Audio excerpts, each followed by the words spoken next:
Welcome to the Chronic Health Collective, where we empower you to transform every area of your life.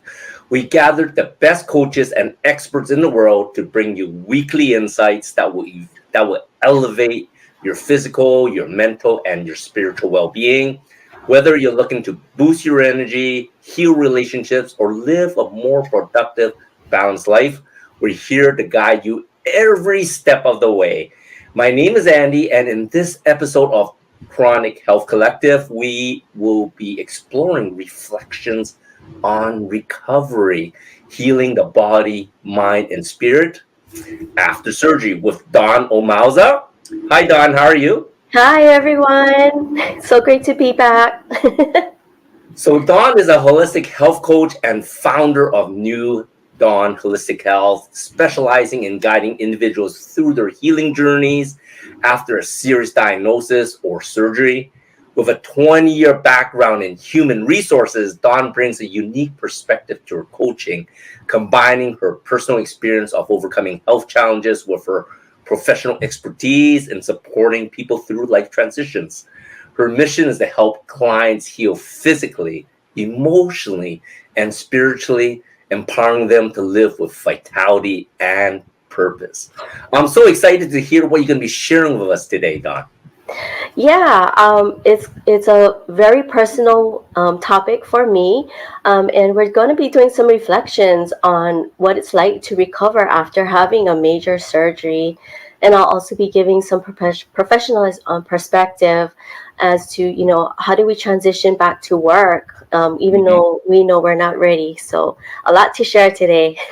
I love that. I love that. So why don't we start with why is it so important to reflect on physical healing? Like, is it such a big deal? Do people just get hurt and just get back to work? Like, where does all this reflection come into play?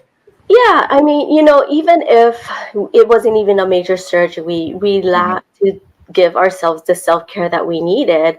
And in times where you're out of work for more than 6 weeks, we have all these other stresses that we're worrying about, right? Financial, how our bills are going to get paid. Quickly, can I get back to work? All of our household chores that we're responsible for on a day-to-day, and surgery can take a toll on the body, and healing is not a linear process. There's a lot of ups and downs that's happening, and it's also just important to acknowledge the process that you're going through, even if it feels like you're not making any progress at all. And so I like to tell people, like, think about where you're at in the moment, and how are you honoring your body's need for rest, the nutrition, and am I moving? Because as we're going through this process, there's some, depression and feeling sad for ourselves going on, and we just don't want to move. We just go into this depression mode where we just want to sleep all day. But, there's that physical aspect where we have to get moving. Movement is part of that healing process. And, we don't give ourselves credit for those small wins. Like for me, when I went through surgery, it was difficult for me to just even get out of bed myself. So, there's so much going on, and I would say, go easy on yourself.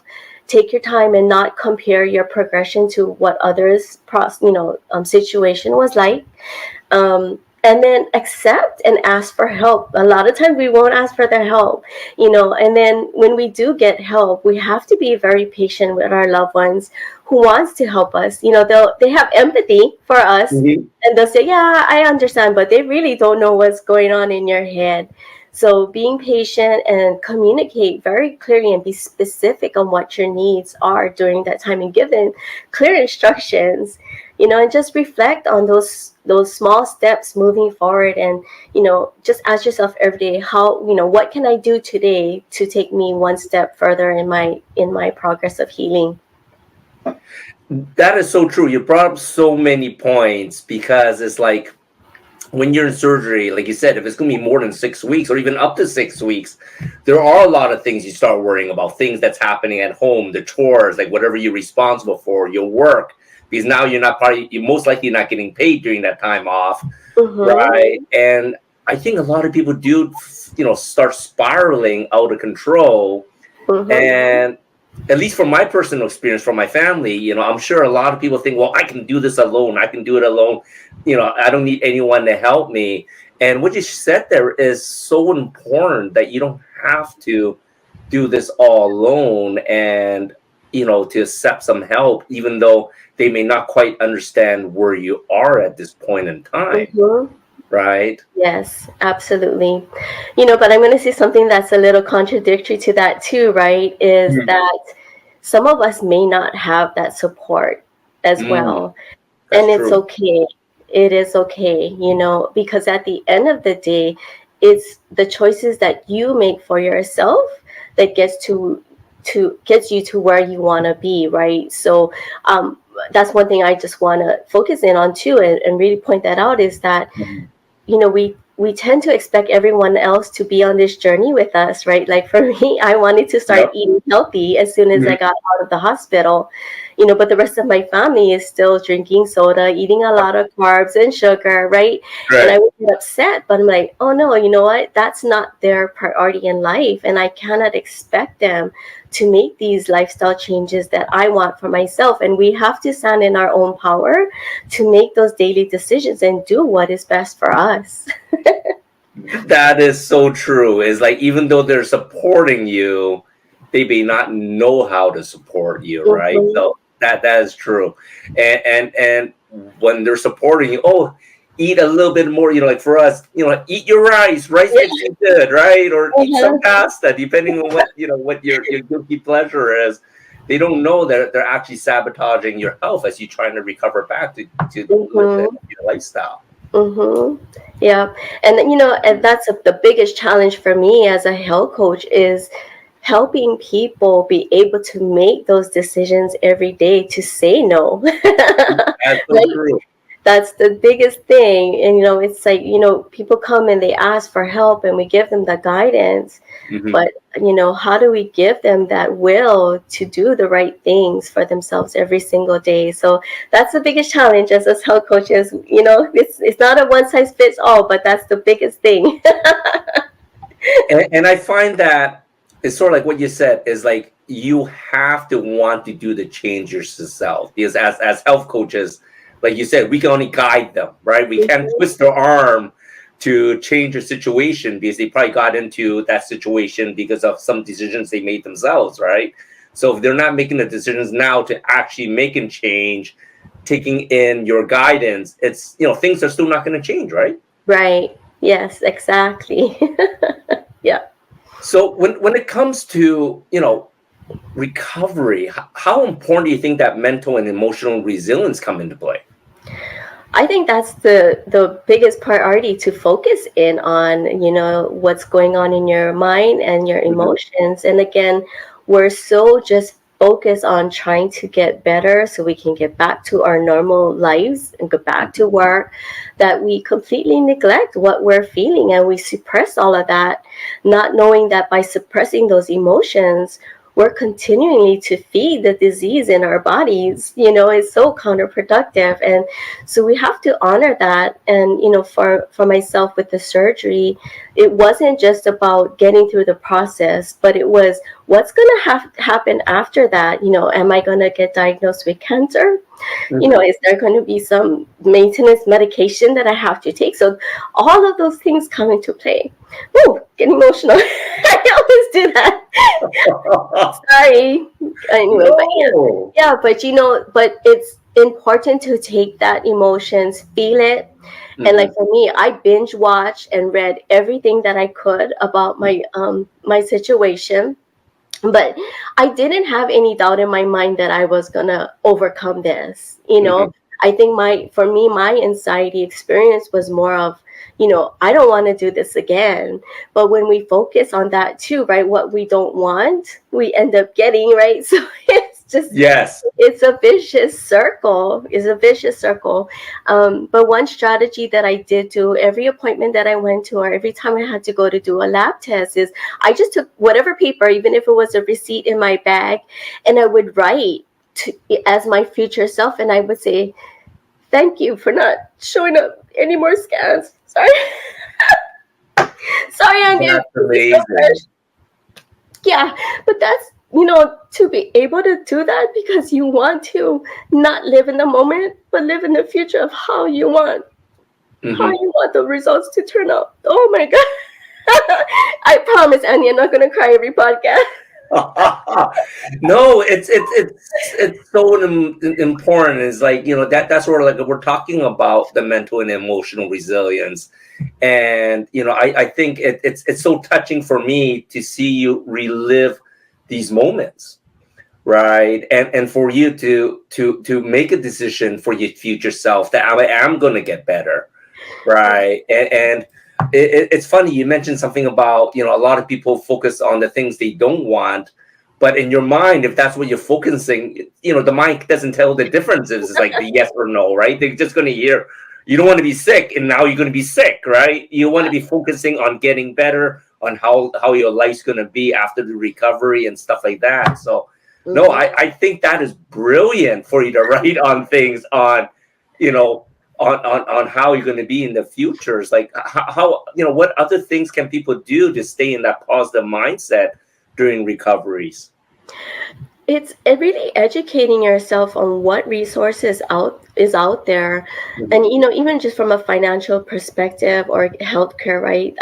It just makes me crazy to hear people say, I don't have healthcare coverage. I'm like, what are you talking about? You should. Like, that shouldn't happen, but there's like organizations, like a website called findhelp.org that connects you with local agencies that have all of these grants that you can tap into to get the help that you need during these challenging times. It's not just healthcare services, but it's also financial services and having extra funds to pay for your electric bill or to pay for those out-of-pocket medical expenses that you get hit up with, or your pharmacy that you need as well.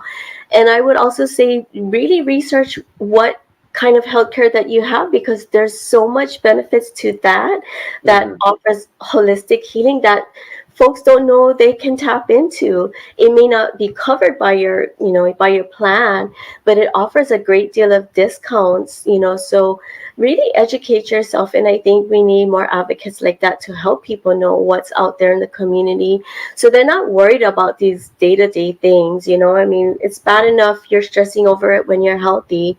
You really don't want that in your field when you're trying to recover and reset your body to a healthier life.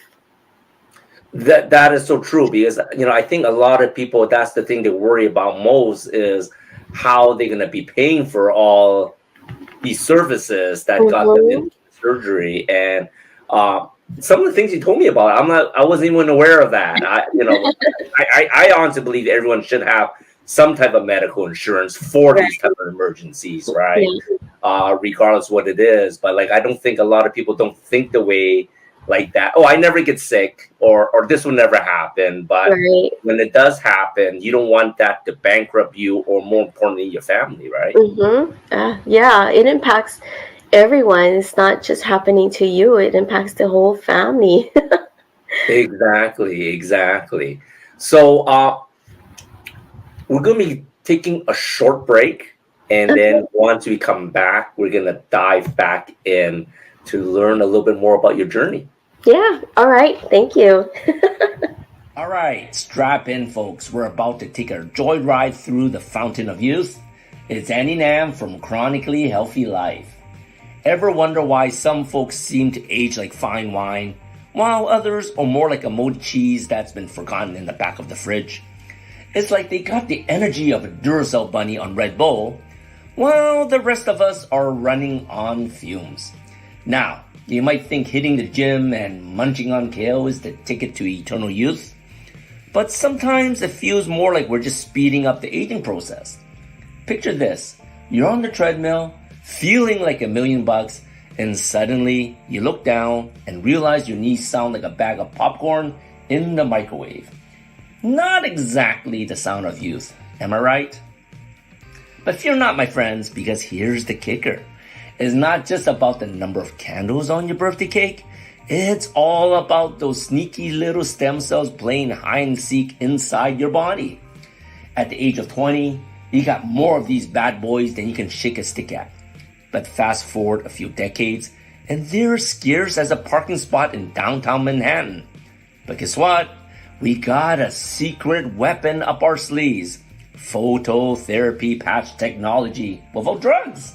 That's right, folks. With our stem cell activation patches, you can hit the rewind button on aging faster than you can say reverse aging.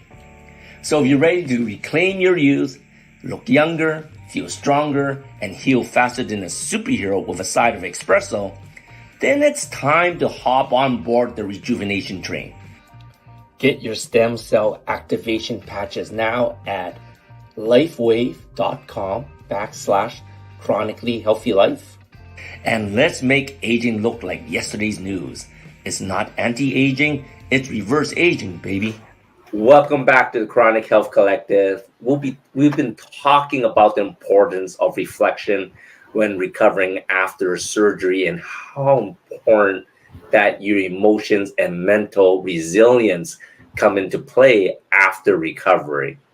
So, Dawn, I know that when people go through a medical surgery or a struggle or something big in their life, a lot of people say they had this spiritual moment in their life, right? And I find that a lot of people with that spiritual moment, it either changes their lives or some people don't believe in it, and it can really slow down their healing from my experience.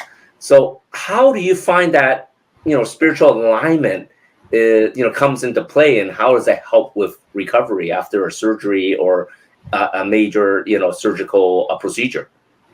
Yeah, I mean, everyone's experience is going to be different when there's some kind of spiritual awakening or alignment, right? And whether you define with spirituality through your religious practice or connection to nature or just a simply sense of purpose, what happens to us is that we start asking deeper questions. And you're right, when you go down that path, it can halt your progress for healing. Yeah. You start questioning everything and anything, and without the proper guidance, it can be a long dragged out process for you. And I would say for me that resonates with me too, because when I was going through a lot of burnout with my corporate job in the healthcare industry, that's when I had my spiritual awakening or my awareness that there has to be a better way of living versus what the society is telling you how to live your life, right? So there's that exploration going on. But I say, take a moment and consider what this experience is changing for your life and where you want it to go. It doesn't have to be a major drastic change, right? It's just one or two things, but it's really about what really matters most in our lives now and moving forward, and how are we going to shift our focus and our attentions and our energies. And so it doesn't matter what type of spiritual journey you're on, just reflect on how that spiritual alignment helps you find peace during uncertainty times and your recovery, and just providing the foundation that you need for continued growth. So for most people that aren't that spiritual, how do you suggest they tap into that? It's a terminology, right? Because it doesn't have to be. I mean, we're giving it a term of spirituality, but it's really just being whole and having now rediscovering that you have a purpose in life, and you were just living as a robot, right? Correct. So I think that's one thing when it comes to holistic health, that we give too much terms to these modalities, because even when we talk about meditation, or the community of prayer, it's the same process, right? But we give it different terms. So I don't know if that answers your question, but yeah, it doesn't have to be a spiritual thing. It's just living with purpose and having a deeper understanding of your existence in this world today. That's an amazing answer, Dot. Because like a lot of people when they talk about spiritualities, like you said, a lot of people think, well, you're going into the woo space or whatever it may be, or maybe I'm not religious, Right. and I don't want to get into that space. But at the same time, I think what you said is so important. I think we all have a purpose in life, but we don't realize it, right? Mm-hmm. And to be able to find purpose, to self-reflect, like you said, during these recovery times, because I think, I believe that everything happens for a reason, and this is probably the best time you can reflect because you can't be doing anything else anyway. So true, so true. But that's where you take the time out and educate yourself, reading Mhm. books, YouTube University, whatever it may be. There's so much resources out there. But just go with your heart and follow the one that resonates with you most. It doesn't have to be what someone else or what others are following in your own household, but go with what's in your heart and what resonates the best with you, and go with your gut, and just and continue on that path, and don't be afraid of it. I think we worry too much that it may steer away from our upbringing and how we were brought up to think about certain things. But Mhm. it's not even about the belief system. It's just being true to who you are, and be okay with that. Until you're okay with that, you're never going to make progress on this journey, right? And you're just going to continue to live a life that's dictated by others because you're fearing of what others think. So live your power, stand in your power, and just do what's best for you. Well, I know we're talking about your journey, Dawn. So, Yeah. how did this whole mental, emotional, and spiritual journey come together for you during your crisis? And I'm Well, not trying to make you cry again, no, I'll okay? try not to. Oh my gosh. Well, for myself, what also happened to add to the story is I was just about to transition out of another corporate job that I had taken. It was supposed to be only a 1-year project. But I found myself at the time of finding out about my diagnosis that the hospital was going to entirely shut down, and there was a whole bunch of people that I would be part of laying off. So, add that to the stress. And Mhm. so, I wanted to build my business as a health coach, but then knowing that I was going to go through this, this little situation, I was like, oh, maybe I still need to work for a little bit.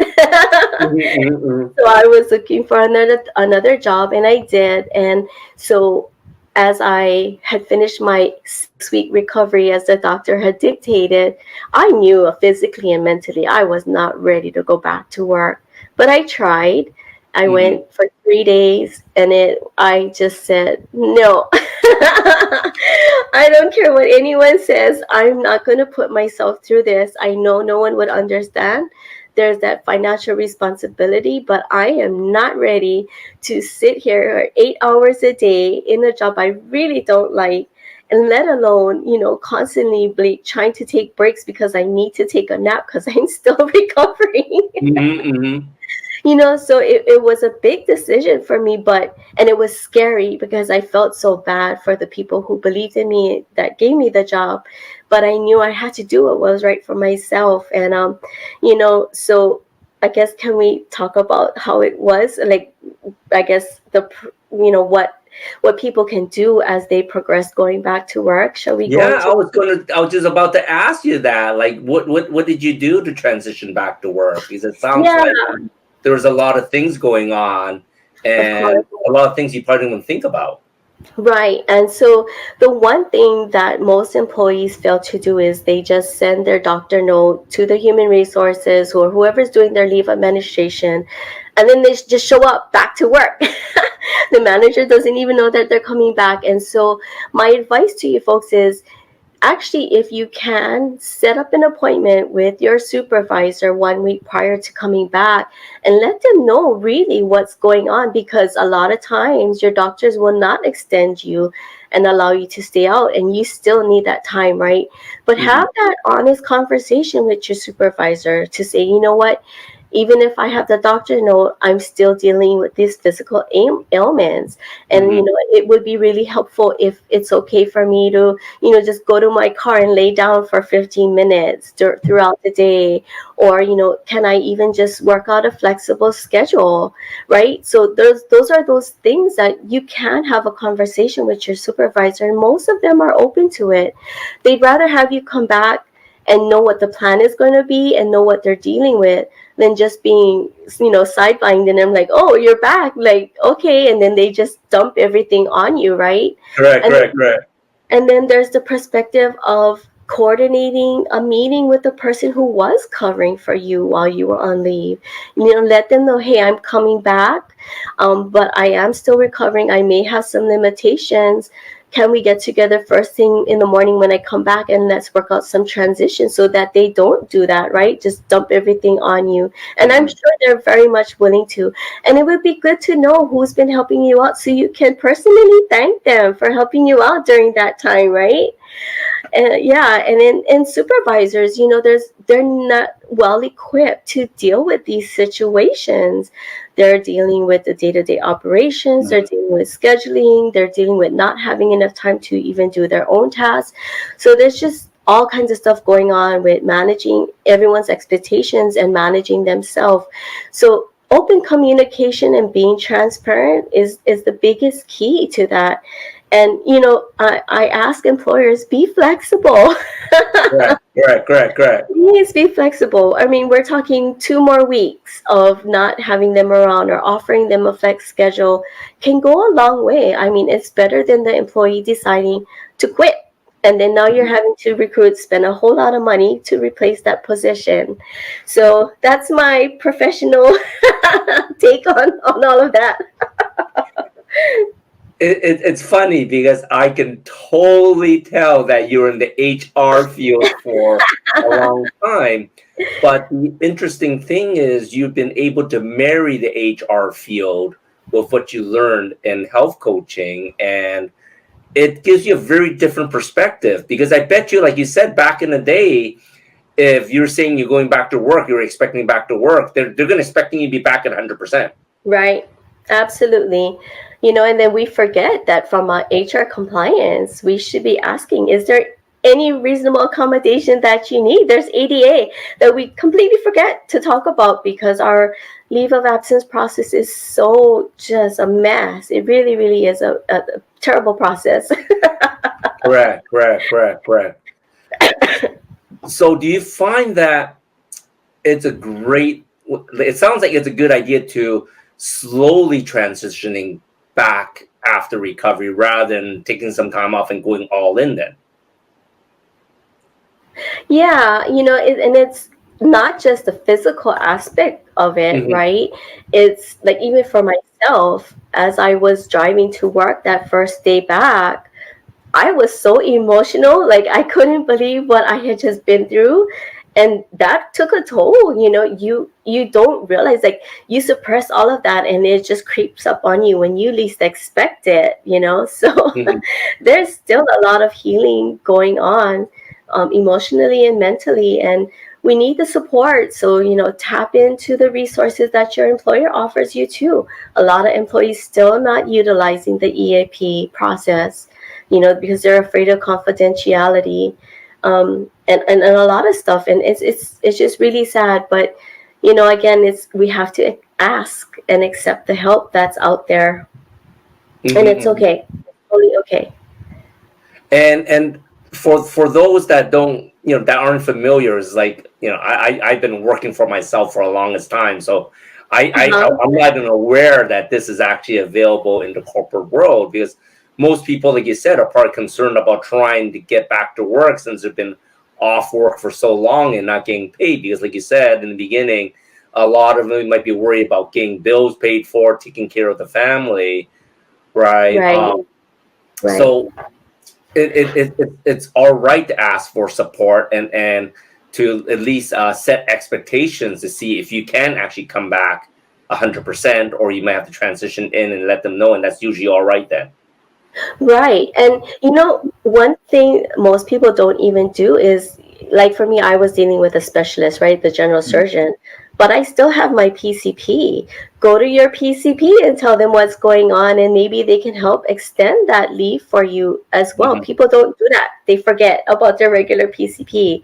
And then usually these resources that employees can tap into, most of the time it's with someone in human resources that manages the benefits department or the leave of absence. I'm not dissing on in the on the HR departments or the companies, but they really try to digitize a lot of stuff. So if you Mhm. have an employee portal where you have to go online, you're gonna find those links there. And sometimes it's just a phone call. Just call someone in. It's not always the best process. I'm sorry, it's not. You're like, who knows what's going on in HR? But I Yeah. promise you, someone knows, and you'll get the answer. That is great. That is I great. see That is that so happen too true. often. In general, people are scared of HR, right? Like HR is the last place you want to be talking to. Right. And, that's why I say, we need wellness programs in the organization.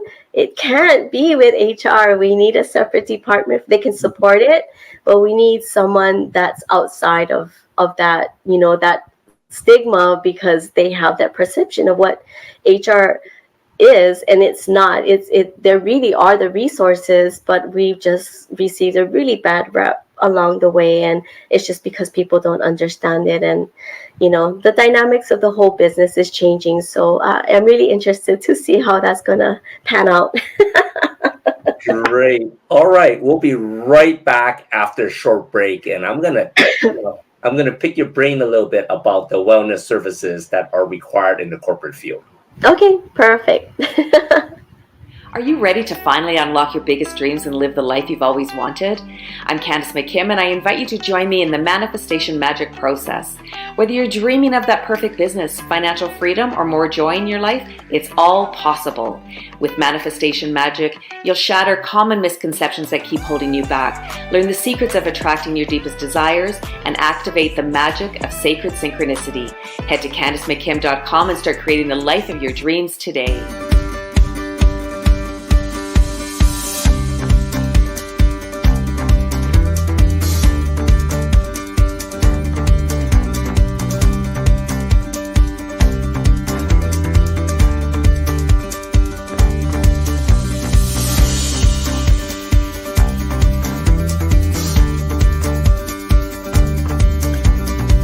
Be attentive to what you tune into, attentive to love and curiosity, interest and enthusiasm.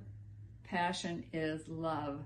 And when we talk about love, it's love of self, love of others, love of God, love of the process. Passion is that place, that sweet spot where we are living intentionally, we are living attentively.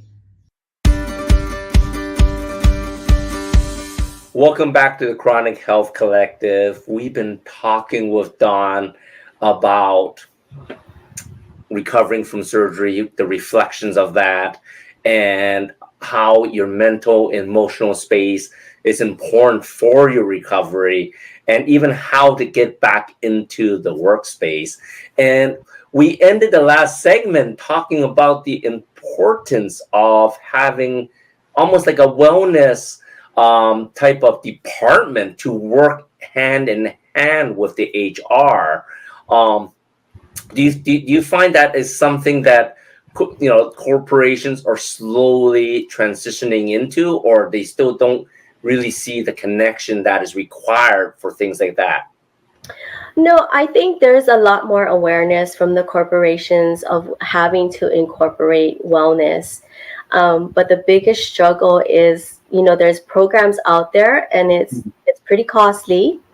And then it's not knowing how their return on investment is going to pay off. And so, it's having that right data to know where your business stands when it comes to percentages of, absenteeism and people quitting because they were on a leave of absence, right? So your turnover ratio, and showing that to the leadership to justify, spending the money on wellness programs.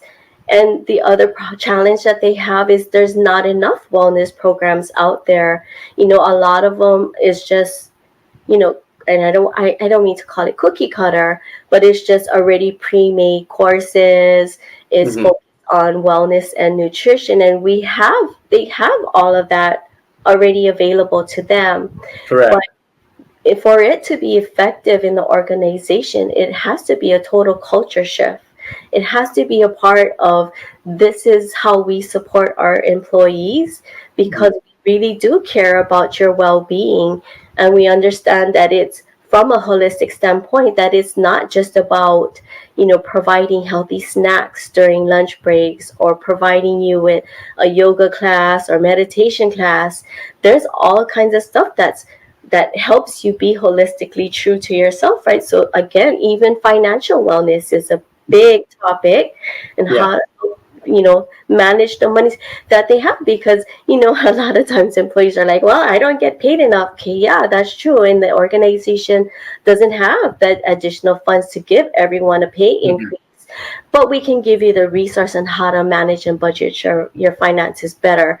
And find them those resources that's out there that they're not tapping into, and bring it into the organization so that they can look at that, right? Because a lot of times they give them a flyer and they say, here's all the resources, and how many times they actually take that home and go do their own research? They're not going to do it. It's just going Right. to sit on their desk, or it's going to sit in the back of their car. So it really has to be a more interactive and engaging type of initiative. And if they see the whole organization participating in it, and how it's helping them individually, especially your leaders, then they're going to be a little bit more on board. The other challenge is, inclusiveness, right? And diversity. Hmm. Not every program is going to be well received by a lot of folks. So how do we, as an organization, find the fine balance, right? So that's why, yeah, it's great to have those programs, but to be able to offer more variety, that's and ask for feedback. Now, I'm going to say something that's going to upset people, but stop surveying your employees, because they're done with doing that, because they never see any progress out of it, right? Hmm. Let's go to another 20 survey, and then, okay, what? Nothing, right? So just have a conversation. Again, it's about integrating it into the culture. Hmm. Ask them in a department meeting. It takes 10 minutes, right? Now, there's a lot of cons to that, and I'm going to point that out. There are your naysayers, right? Those negative, those those people that just not on board with any initiative that you Correct. do. But consistency and integrity comes a long way, and when they really see that coming from you, that is not just another project that the company is doing, they'll slowly gravitate and slowly buy into the culture. They may not be 100% all in, but at least they'll somewhat participate, or at least open up to you and give you feedback on what it is that they want, right? Hmm. So Hmm. you have to communicate with your employees and build that trust, so that they feel that they can provide feedback without any judgment. That's the biggest thing. They're always afraid of judgment or retaliation. True, true. I hear that. I hear that. But it's interesting about just listening in on the corporate culture there. Um, if there's health in the employees and the company, it helps both folds, right? It makes the company more productive, obviously, Right? right? So it's going to make the teams more productive. You said the supervisors, their bosses, everyone's going to be having a more productive team. But at the same time, if the employees realize the importance of health, it helps them in the long run too, right? So you like we said, I think that they have to both understand the benefits of having a holistic, healthy culture Mm-hmm. in the company, because I think, like you said, most companies they promote healthy foods or healthy snacks, or they'll give exercises, but like some yoga classes, but not everyone's doing it. They don't see the value in it, right? Right. And the benefits, and I'm glad you brought that up, is Mhm. seeing the value and the benefits of this, because I've worked in healthcare for, I would say, at least 15 years, and even with clinicians, don't tap into these benefits, and they struggle just like any other organization, right? They're the ones who are the caregivers, and they still have these same struggles as other organizations do.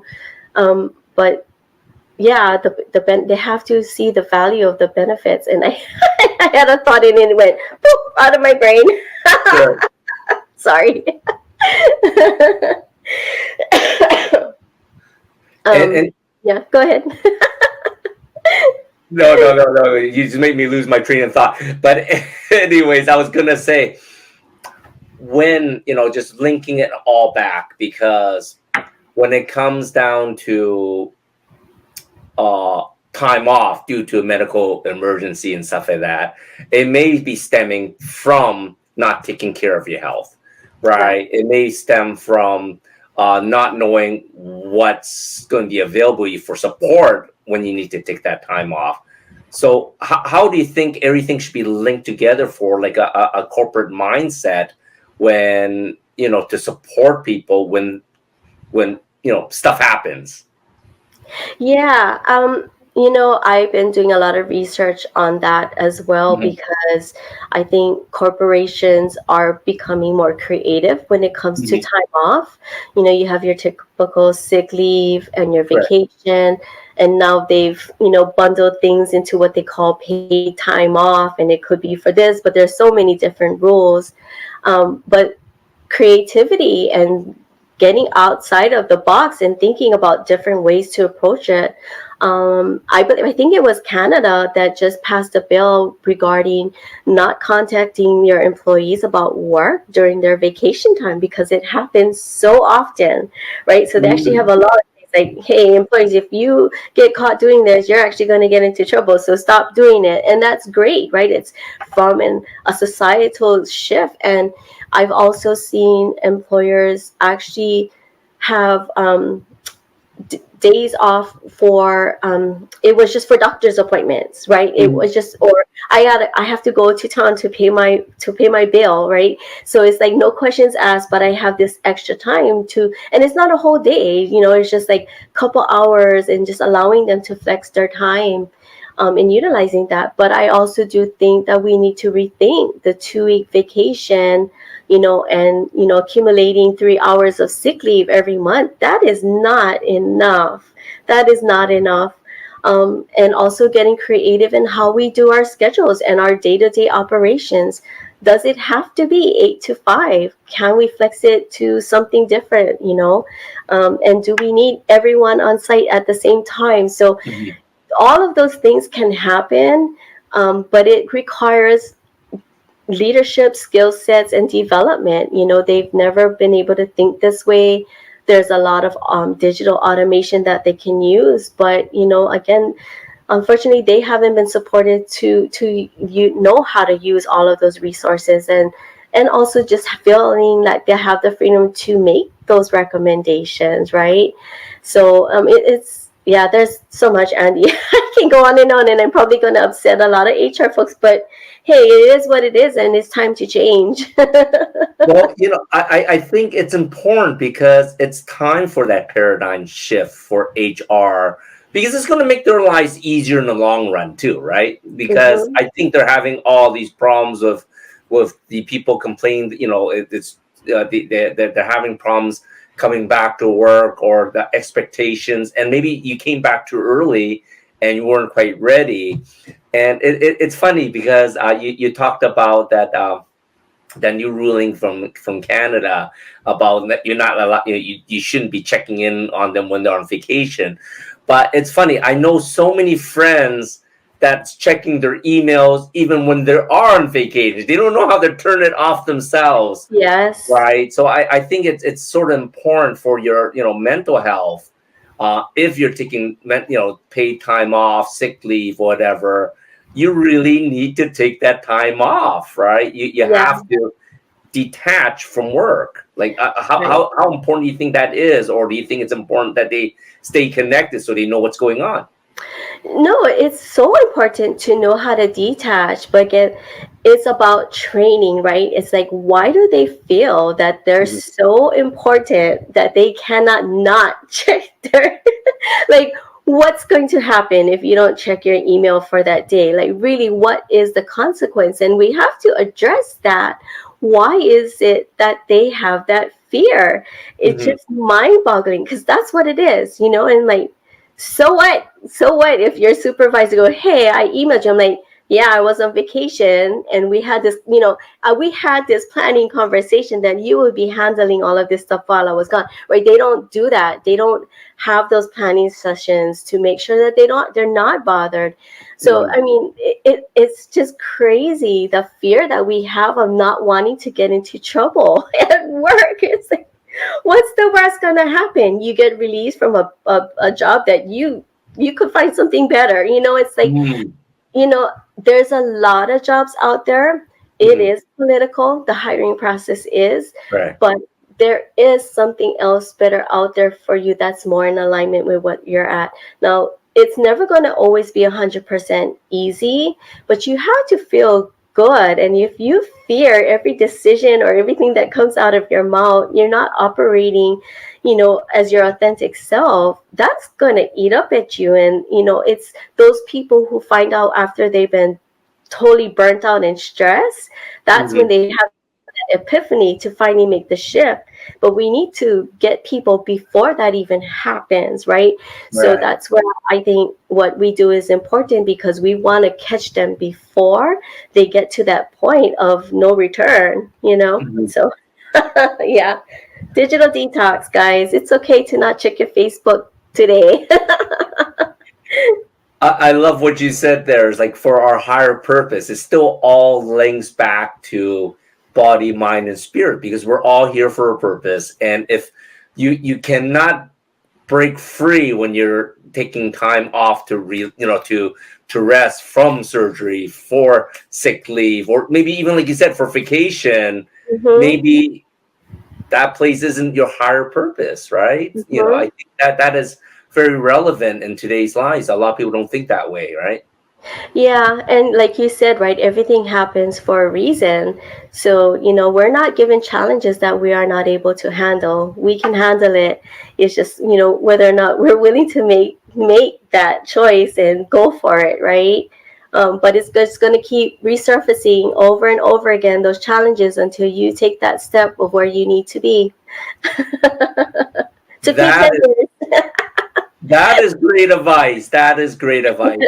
I hope that a lot of the viewers out there that work in the corporate world, one, learn a little bit of something when they need to take time off for medical procedures or whatever it may be, and how to come back to work after, of course.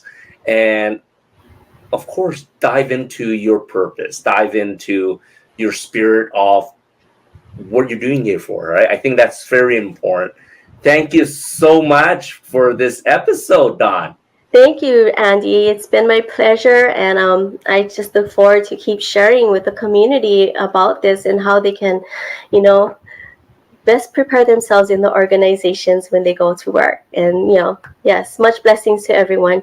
So, Don, for all those people out there that want to learn a little bit more about bringing in holistic health into the corporate world, or even learning a little bit more about how they can recover quicker, and and all the things that you shared today, what's the best way for them to reach you?